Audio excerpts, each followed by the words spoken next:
So I want you to just imagine this scene for a second. We're in Belém, Brazil. Hmm.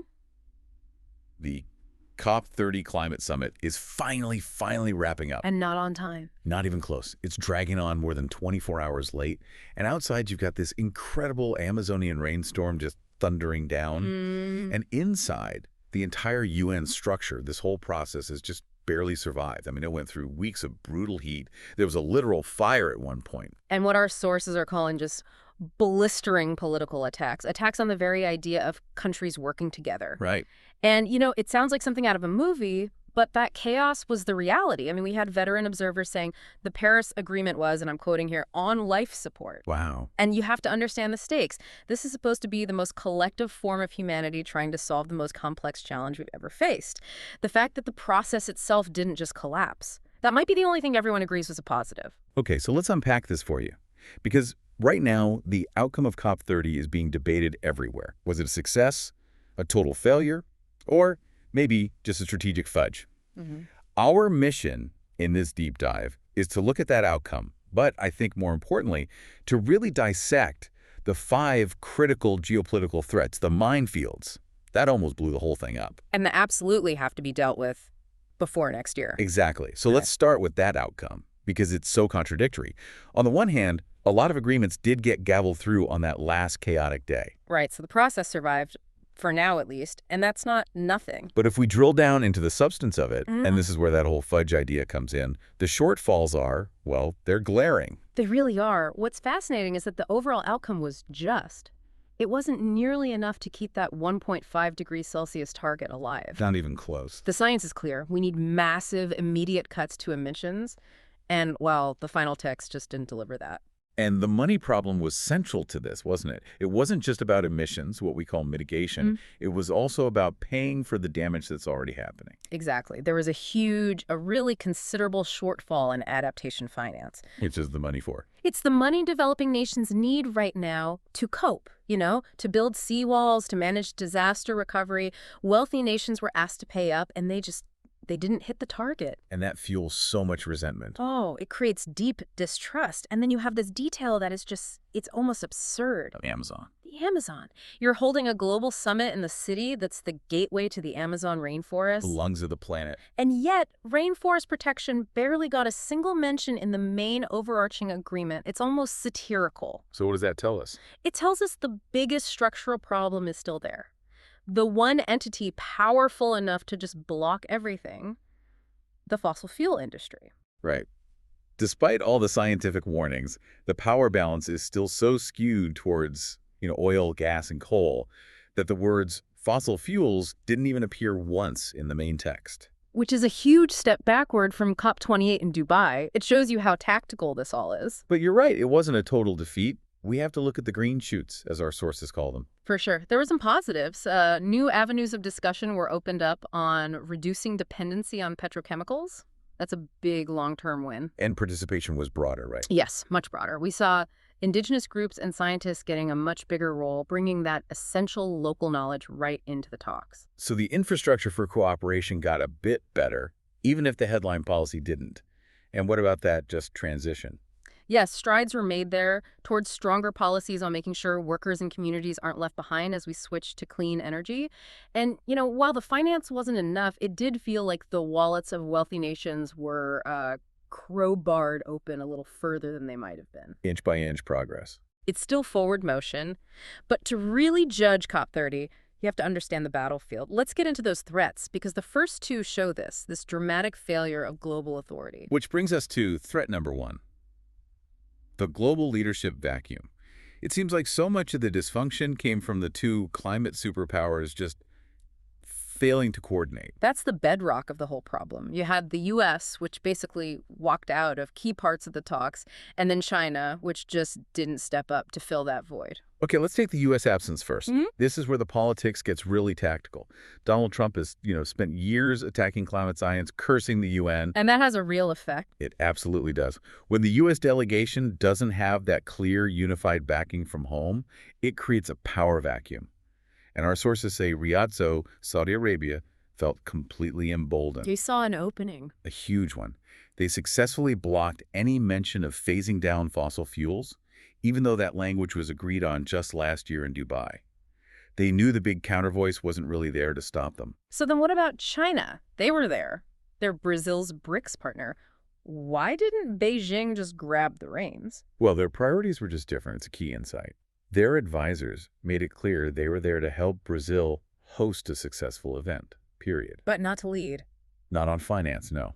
They weren't going to fill America's shoes on that. They weren't going to lead on anything beyond, say, selling renewable energy where they dominate the market. Yeah. They were present, but they weren't doing the political heavy lifting. Which leads you right into threat number 2. Divided Brazil, divided world.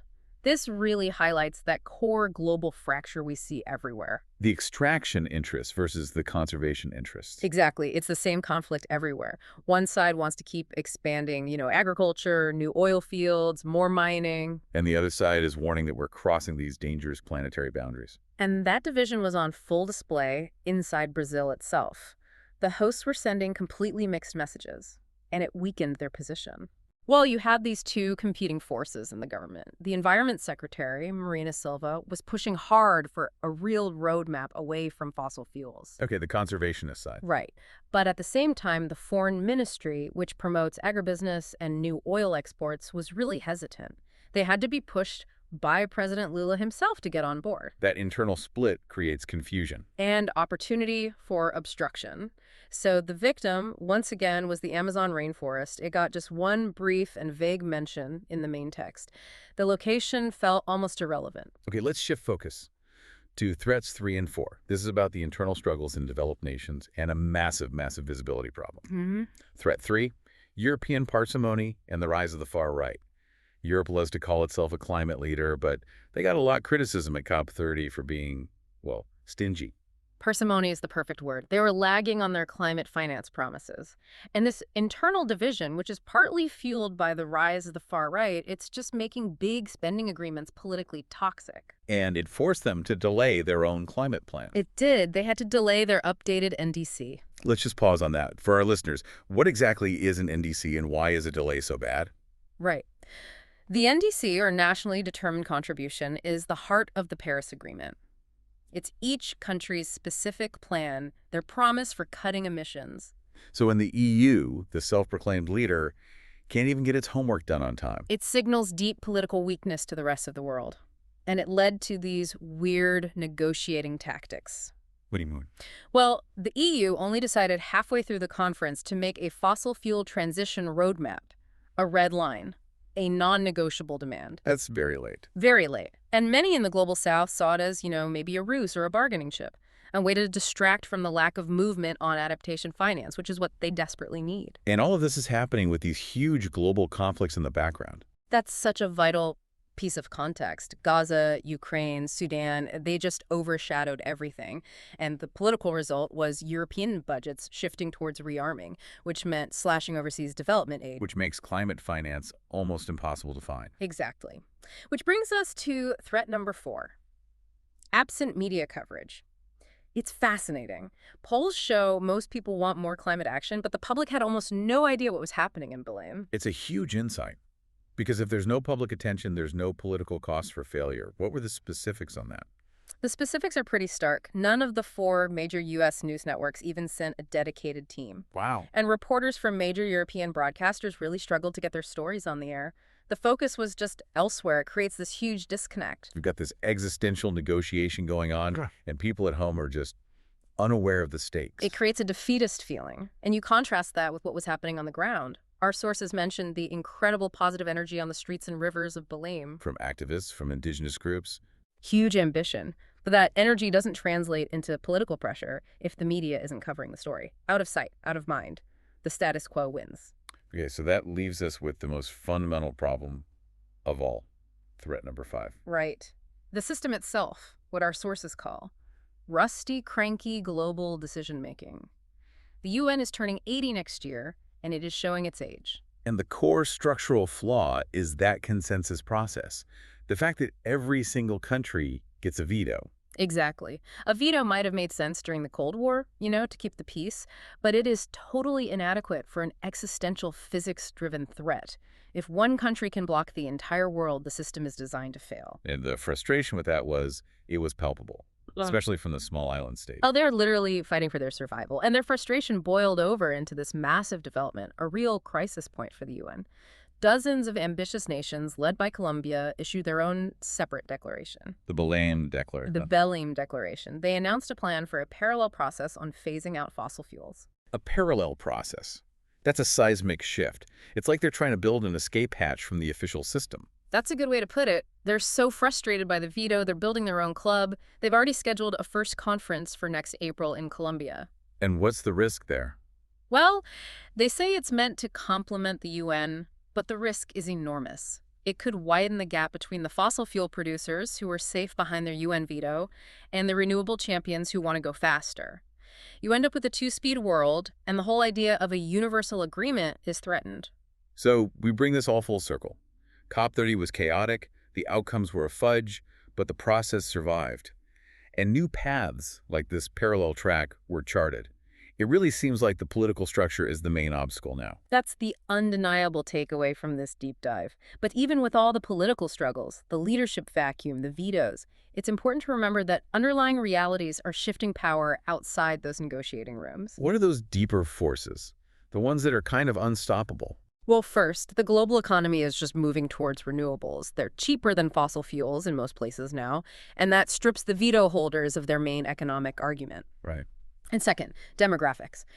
Power and influence are fundamentally shifting to the global south. These are economic and demographic realities the political system will have to deal with, eventually. Which gives us a really powerful, if challenging, final thought for you to mull over. We've seen the political machine is just full of friction, right? It's driven by national interest. But there is one underlying force that doesn't care about politics. There's no veto, there's no bargaining chip, and that is the unrelenting physics of the climate crisis. The sources suggest this reality has to be met by a new, more dynamic system of global governance. Or the Paris Agreement might not make it out of future COPs unscathed.